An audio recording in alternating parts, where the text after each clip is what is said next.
Public cantonment school সেটাই ছিল আমাদের দুজনের প্রথম স্কুল আর কি। আর প্রথম আমার তার সাথে যে পরিচয় হয়েছে রোমানার সাথে, এইখানেই পরিচয়টা হয়েছে অনেক এখানে আমার রোমানার সাথে আমার পরিচয় হয়েছিল যশোর ক্যান্টনমেন্টে।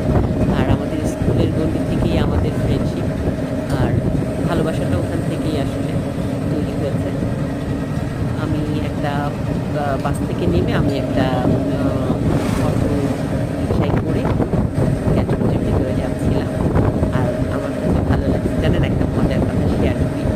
আমি যখন বাস থেকে নামলাম তখন একটা লুঙ্গি পরা, তারপরে হচ্ছে আপনার লুঙ্গি পরা আর পুরনো একটা শার্ট পরা একটা লোক এসে বললো যে যাবে আমি বললাম যে আমি যাবো, আপনি চেনেন?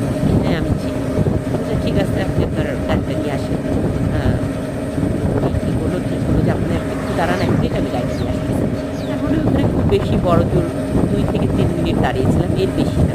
তো দেখলাম যে গাড়ি নিয়ে আসলো, গাড়ি মানে কি এই অটো রিক্সাটা। আর ইনি হচ্ছেন সেই ড্রাইভার। মানে গেছেন কীভাবে আর আসছেন, যখন ফেরত আসলেন দেখেন তার মাথায় কী সুন্দর একটা ক্যাপ পরা। মানে উনি কী করলেন এই সময়ের মধ্যে, উনি প্যান্ট পরছে, গেঞ্জি পরছে, তারপরে সুন্দর হেড পরছে, জুতো পরছে, তারপরে নিয়ে এসে মানে আমাকে নিয়ে ক্যান্টিনে মানে খুব সুন্দর করে টিকটক করে পরিচর্যা করে আসছে।